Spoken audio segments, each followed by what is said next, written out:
महाभारत की कई अज्ञात जानकारियाँ प्राप्त करने के लिए सब्सक्राइब करें और सभी वीडियो एक ही स्थान पर देखें। एक शांत आश्रम का दृश्य। मुनि वृत्ताकार बैठे हैं और सौती उन्हें संबोधित कर रहे हैं। पृष्ठभूमि में पेड़ पौधे और हल्की झरने की आवाज सूटी मधुर स्वर में कह रहे हैं। उन्होंने बोले, हे मुनियों, सावधानी से सुनो। मैं हरिहर के अद्भुत मिलन की कथा सुना रहा हूँ।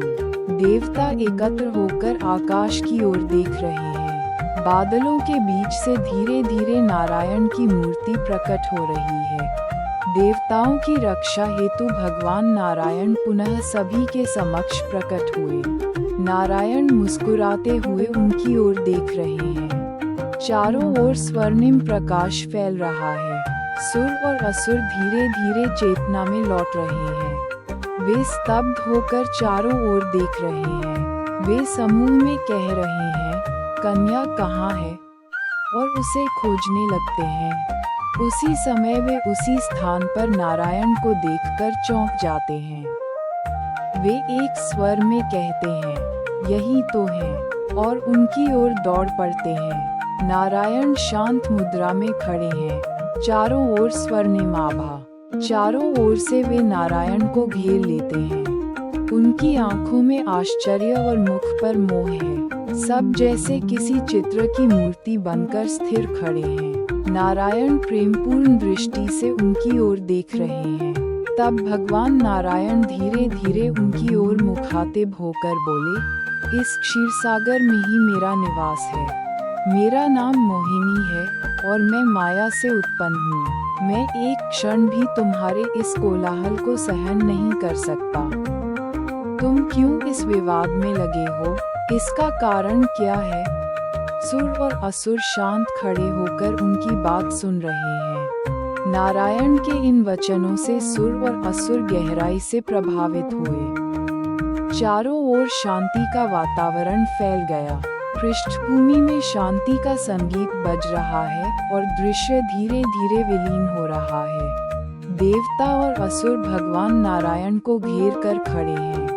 उनके चेहरों पर चिंता और आकांक्षा के भाव हैं। सभी नारायण की ओर देखकर बोले, हे देव, हमारे देवताओं और असुरों के बीच के इस संघर्ष का मूल कारण अमृत है।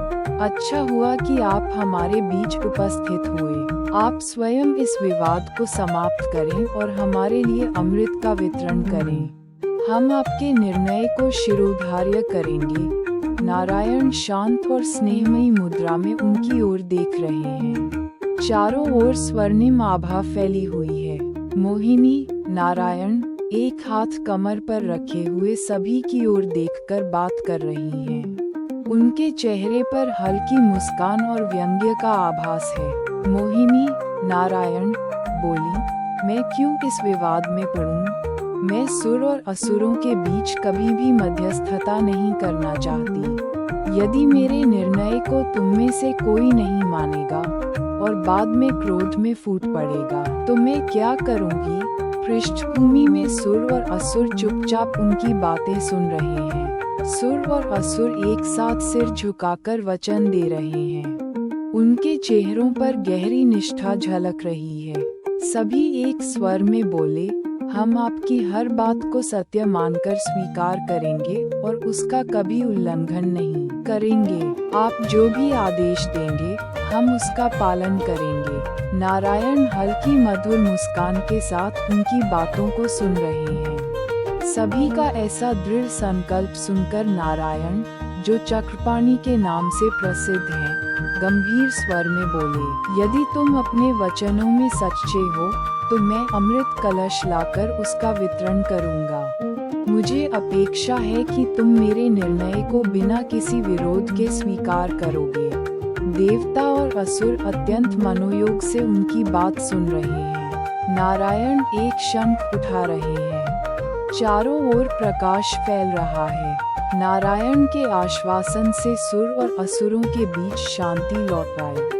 वे अमृत वितरण के लिए नारायण पर पूर्ण विश्वास कर रहे हैं। सुर और असुर सिर झुकाकर उन्हें सम्मान अर्पित कर रहे हैं। सुर और असुर एक विशाल समतल भूमि पर दो पंक्तियों में बैठ रहे हैं, एक ओर असुरगण, दूसरी ओर देवता। चारों ओर हरी भरी पृष्ठभूमि, नीला आकाश और शांत वातावरण।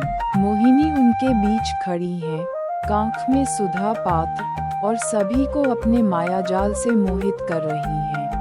फिर मोहिनी एक दिव्य ज्योतिर्मय पात्र, सुधा पात्र, लेकर आती है।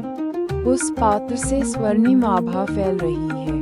सुर और असुर मंत्रमुग्ध होकर उसे देख रहे हैं। सभी दो पंक्तियों में पत्तों पर बैठकर तैयार हो जाते हैं और प्रतीक्षा कर रहे हैं। मोहिनी उनके सामने खड़ी होकर बोल रही है। मोहिनी के चेहरे पर दृढ़ता और करुणा का मिश्रण है। वह कहती हैं, पहले देवताओं के बीच अमृत का वितरण होगा। ये तर्क के अनुसार उचित है। असुरगण एक साथ सिर झुकाकर सहमति जता रहे हैं।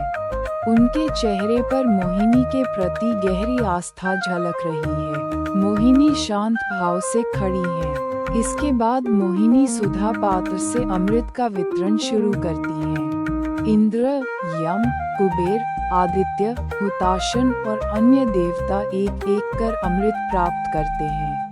पृष्ठभूमि में मधुर संगीत बज रहा है और देवताओं के चेहरों पर शांति की झलक है।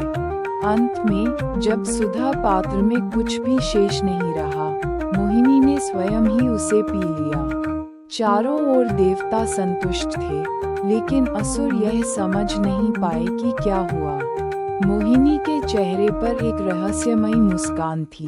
मोहिनी धीरे धीरे स्वर्णिम प्रकाश के बीच लुप्त हो जाती हैं। देवता सिर झुकाकर उन्हें सम्मान दे रहे हैं। शांति प्राप्त हुई, पर असुर स्तब्ध खड़े रह गए। पृष्ठभूमि में एक शांत वातावरण व्याप्त है। ठीक उसी समय सूर्य और चंद्रमा नारायण की ओर इशारा करते हुए बोले, हे नारायण, राहु नामक एक दैत्य अमृतपान कर रहा है। चारों ओर सुनहरी रोशनी और एक रहस्यमय, उत्तेजनापूर्ण वातावरण व्याप्त है। ये सुनते ही नारायण अपने हाथ में सुदर्शन चक्र उठा लेते हैं। चक्र से तीव्र प्रकाश विकीर्ण हो रहा है। चक्र राहु की ओर वेग से बढ़ता है और उसे दो टुकड़ों में विभाजित कर देता है। किंतु अमृतपान के कारण राहु नहीं मरा। उसका सिर और शरीर अलग हो जाता है। राहु का सिर आकाश में उठता है और उसका शरीर केतु के रूप में नीचे स्थिर हो जाता है।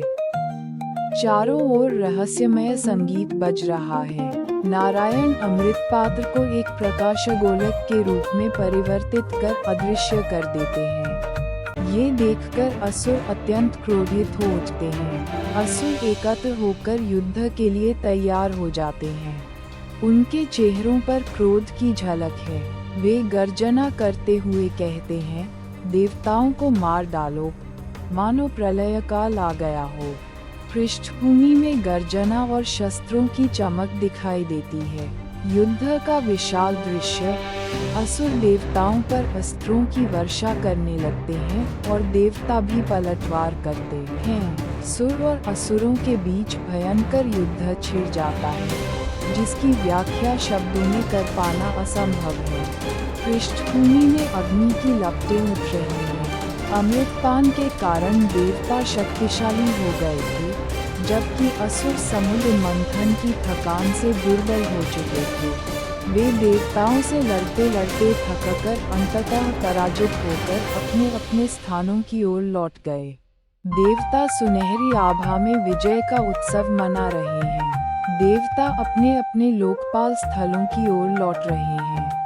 पृष्ठभूमि में शांत संगीत और ज्योति फैल रही है। इस महाकथा को सुनने से पुण्य की प्राप्ति होती है। सौती कहते हैं, कलियुग के भय से मुक्त होने के लिए भारत की इस पवित्र कथा को सुनो।